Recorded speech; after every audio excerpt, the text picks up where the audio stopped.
Hello YouTube, and welcome back to another before and after. So, yeah, I don't even know if I should be calling this one that, because before and after is a show where I go to a theater, and then come back and talk about it. I'm not going to a theater for this one. Yeah, at least with my Monty Python one, I went to a theater.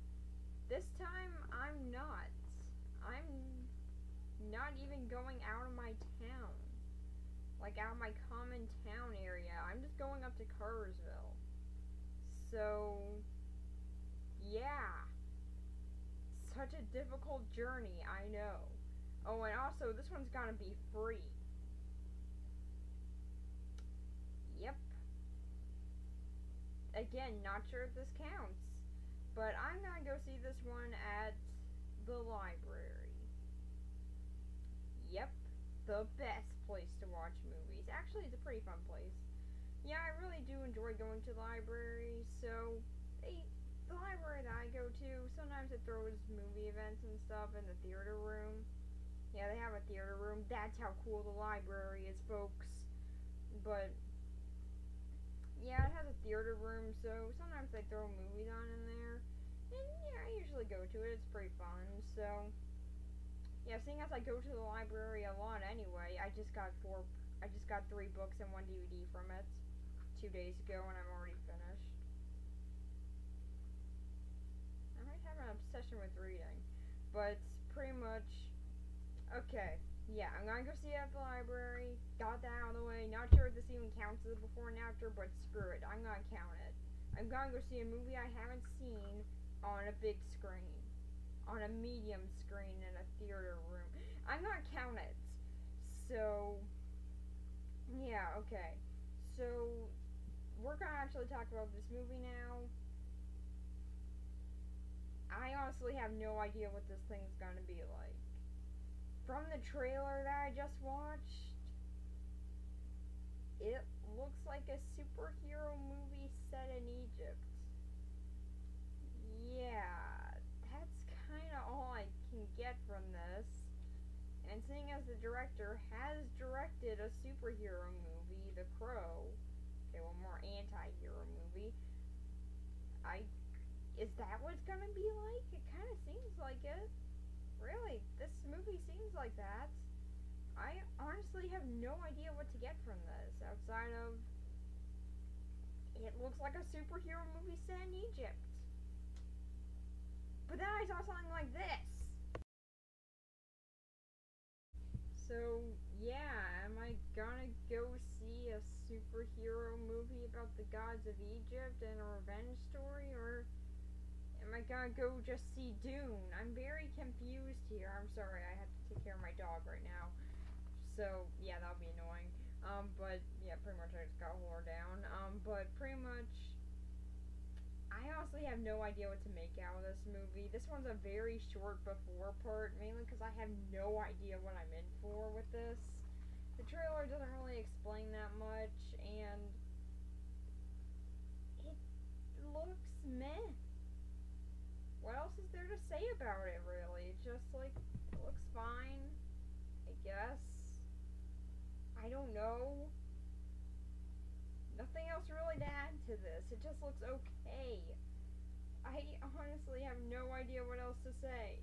Just, meh, it looks alright. I'm sorry for her. But, yeah, it looks alright, I guess. Looks kinda neat. My grandma's gonna go to it, which is weird, because she's very, very Christian. I'm an atheist, so. But, yeah, she's very Christian, so why she's going to a movie about the gods of Egypt, I don't know. I think that she confused it for a Christian movie, maybe. But, whatever. To me, I don't even really know that much about the gods of Egypt. Like, I know some of their names, I don't even know all their names. But when it comes to the Greek gods, Poseidon, Zeus, Hades, Athena, I know a lot of them. Hera, sorry. Okay, Mars, he's a Roman one, he's the Roman god of war. Why do I know this? Okay, So, yeah, that's pretty much it. Just, it looks okay. Don't really know what to expect out of it. The action looks alright, I'll give it that. And some of the designs look kind of neat, but for right now, I honestly got nothing to really say about it because I can't really tell what it's gonna be like yet. So, yeah, just gonna have to wait and see. Say goodbye, dog. You're not helping me at all here. Well, thank you for that input. Yeah, I still have no idea how to end these. How to end these before parts. Maybe I should just say later. I don't know. Someone give me a recommendation. What are you?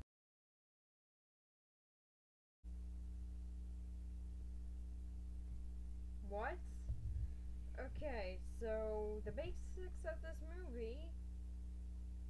Set takes over Egypt, and now Het, or whichever god it was, the one that lost his eye. I was just calling him Odin the whole time. So yeah, Odin goes back to try and reclaim Egypt with the help of a mortal who lost his girlfriend, who he never really got into a relationship with, but constantly said he loved. So I guess true love. And they get her back eventually, and he reclaims Egypt. Yay!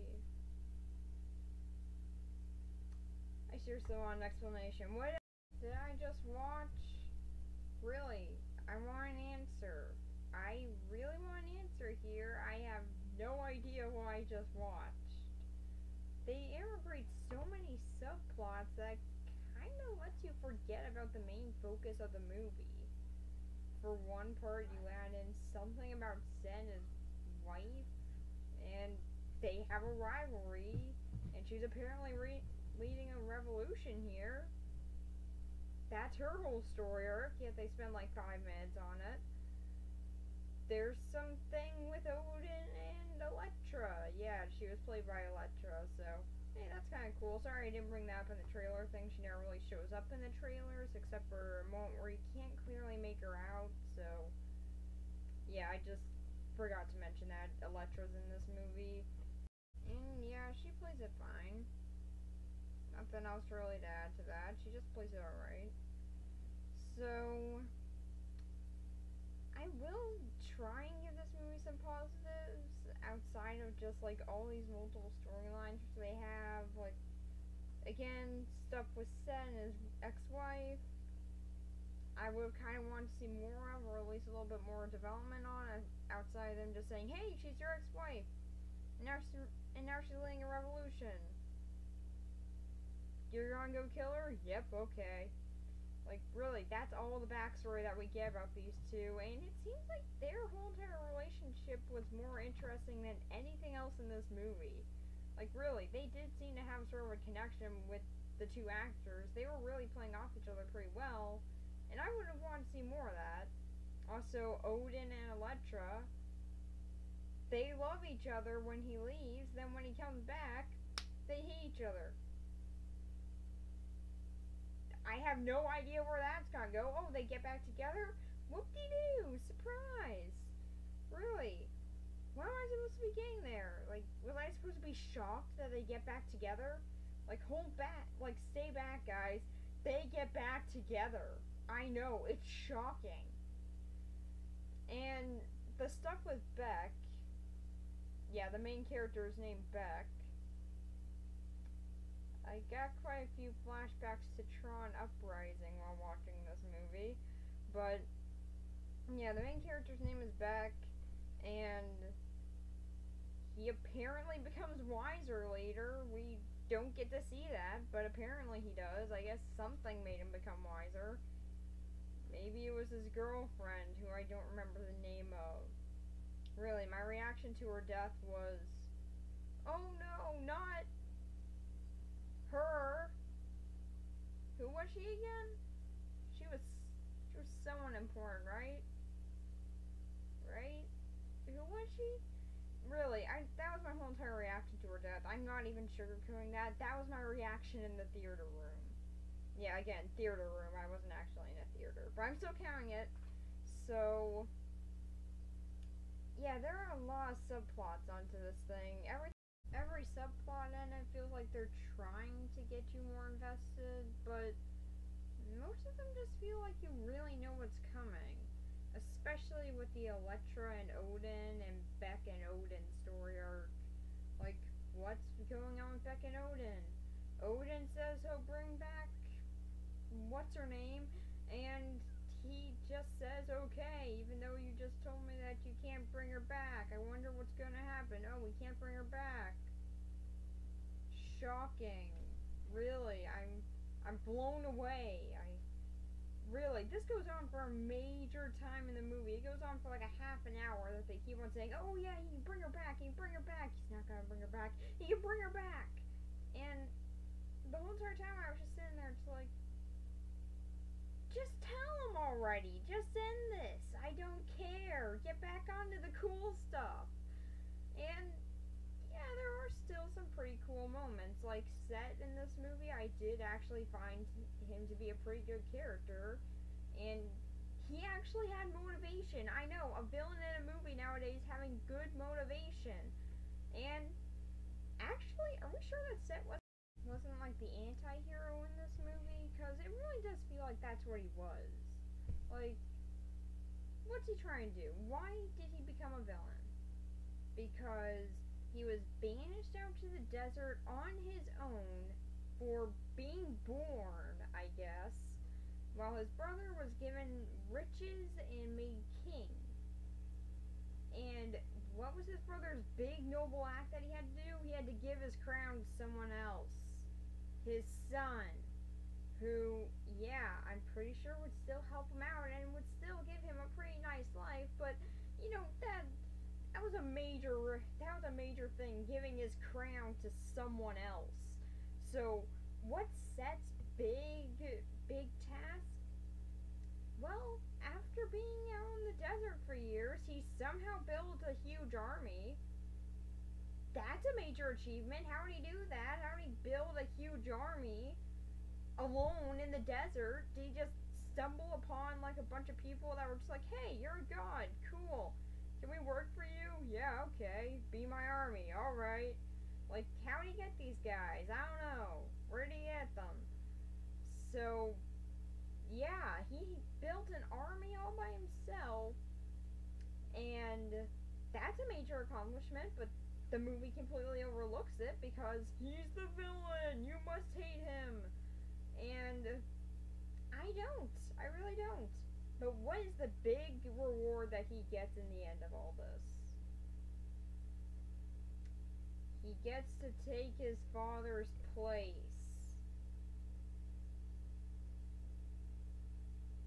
What does his father do? He stands over Earth all the time, day and night, just waiting for night to come around so he can shoot this giant thing, I don't know what it is, and protect Earth, which was apparently flat. That's an important fact in history that's commonly overlooked. The Earth was really flat, and this movie shows us. Yep, I'm not taking that back. And yeah, that's his major reward. He gets to shoot something in the sky. Oh, and that's why he's not able to have kids, because, yeah, they bring this up twice, yeah, major plot point there, another story arc to add on. He can't have a kid, and his dad just didn't want him to feel bad about leaving them forever, because he wanted to stay up in the sky and shoot something 3 times. I know, it's an incredibly difficult task, but someone has to do it. Or else, they ever establish what this thing would do? Is it just trying to, like, pass by Earth or something, and this guy just keeps on shooting at it? I really want to know what this thing was actually trying to do. But they kind of say that it was hungry and it apparently eats Earth, so I guess that's it. But yeah, I totally understand the motivation for this villain, and I honestly think that he's the best character in it. He's well developed, and I actually do want to follow him. I do want to know a bit about his origin. Actually, make a whole movie about him. Yeah, I don't care if the actor is not the best actor. Make a movie about him. I want to see this guy. I want to see like sort of an Anakin Skywalker in ancient Egypt who was also a god with golden blood. Yeah, gods have golden blood for some reason. And they're also slightly taller than us and can transform into things. They are gods, I guess. That's the big explanation for this. Like, they have golden blood. They're gods. Don't question it. So, yeah, I kind of honestly, if they were to make an origin movie for this guy, showing how he survived alone in the desert for years and how he slowly over time got more and more bitter towards his brother, and showing how he built an army from the ground up in order to get to the point that he gets to in the movie, I would honestly watch that. That sounds like an amazing movie. Really, I want to see that now. Someone get on that. But yeah, I honestly do think that this actor did do pretty good with this role, and I think that the character was written really well. But outside of him, no, the characters are really that great. I just sort of found them to be kind of jerks. Except for the goddess of love, she was just an annoying prick who wouldn't shut up about her stupid dress or her stupid jewelry. And yeah, I just got annoyed with her. And for some reason, whenever she takes off a bracelet, then she gets sucked into a demon dimension, I guess. How does that work? I don't know. It just happens. Again, they're gods. Roll with it. But yeah, I still want to know, why is it whenever she takes off a bracelet, then boom, she's in a demon dimension? I don't get it. But apparently that's how that works, so I shouldn't be questioning it. But yeah, Odin's kind of a jerk, really, and I honestly did not see any maturity in his character, and if they had shown that over time and shown a bit more maturity and accepting of everything that's happened to him, then that would have been cool, that would have been interesting, but nope, it's just in the end, he automatically decides Beck is more important than my eye because he's more important than my eye because reasons, I guess. So, yeah, I feel like there should have been more of an explanation there, and I think that there should have been more of a bond between him and Beck and showing how he accepts mortality and everything and sort of accepts how humans work and everything, but that never really happens, and most of the trailers that I saw for this movie, like, you think that they became friends. Because they look like they became friends in this movie in the trailers, but nope, they're never friends. They're just friends at, like, the very end. They just show, like, some parts in the movie that make it look like mortals and gods are hanging out, and to me, that would have been a much more interesting movie, really. Like seeing Zeus just hang out with some normal guy and like drinking a beer or something, I don't know. Like that would have been cool.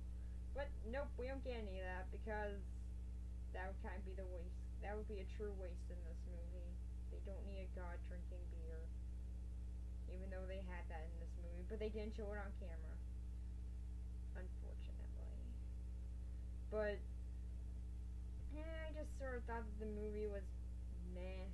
Like, again, there were some things in it that were pretty cool. Like, for most of the part, the gods fighting each other, that was pretty cool. I did like the Sphinx and everything, even though that wasn't the Sphinx's riddle.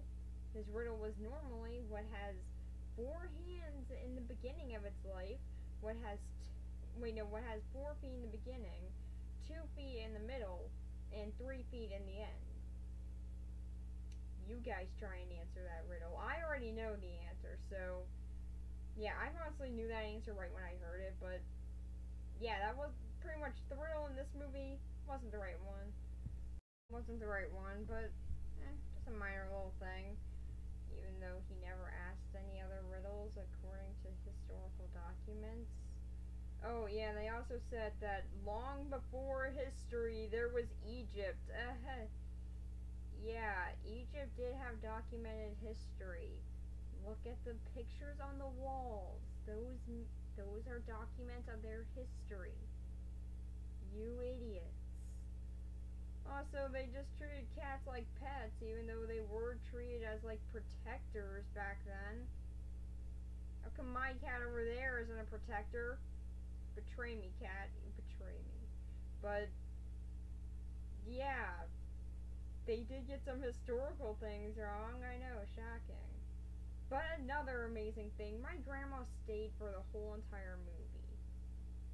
I was actually shocked by this. Again, as I brought before, she's a very religious person. I am not. And I just kind of enjoyed this movie as sort of fun. And it was an alright action movie. Some of the action is pretty well shot, even though it does look very CGI background at times. Really, was this directed by the same guy who did 300? It seemed a lot like his style.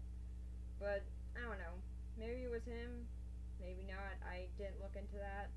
I probably should, though, because I really was thinking that the whole entire movie.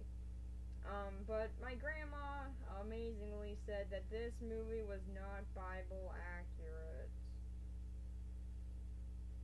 Shocking. Because I really thought that the movie Gods of Egypt was going to be very Bible accurate here. But amazingly, it isn't.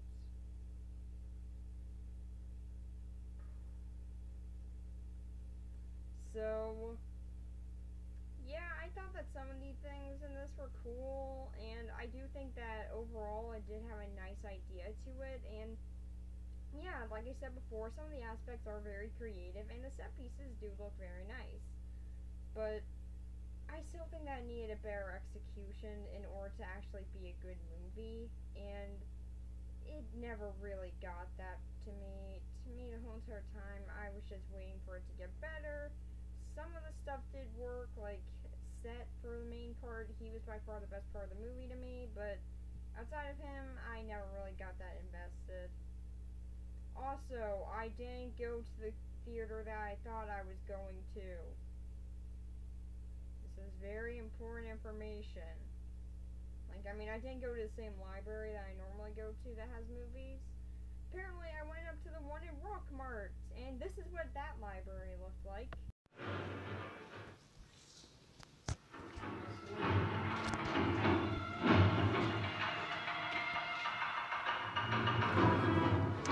A truly amazing theater, as you can tell. Yeah, truly.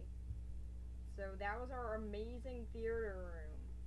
A normal room with lights turned off and some lights brought around it and some chairs. And a projector. So, yeah, pretty much like what my theater room is in the other library. So, kind of like that room. But, yeah, it still looks like a pretty nice library and stuff. So, yeah, it was kind of fun to see it there. They also had a popcorn machine, which is something sorry, my tongue got tied, I don't know.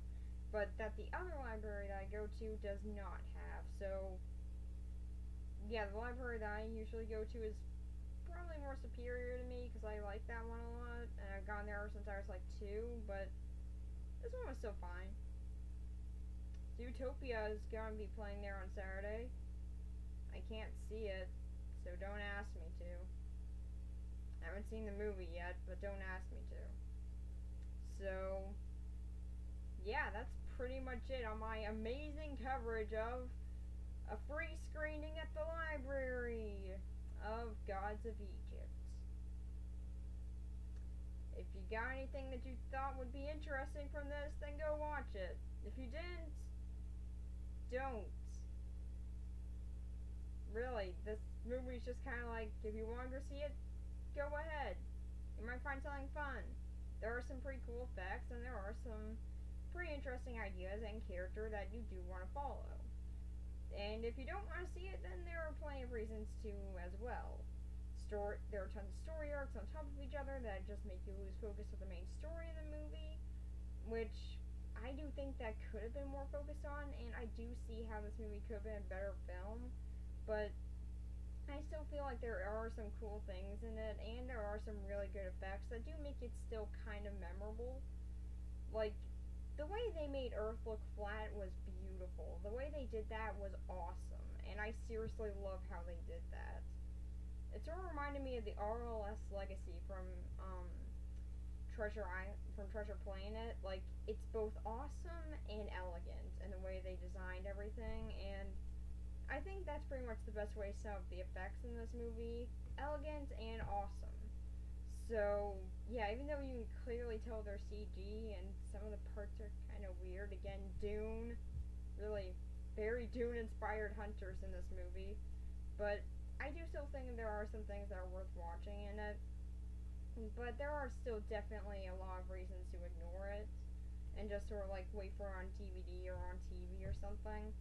Like, I don't really feel like if I had paid money for this, I wouldn't have been ripped off. I really do feel like if I hadn't gone to a free theater to a free airing of this movie, I would have felt kind of ripped off. But since I did, it was fine. So, yeah, that's pretty much it. Bye.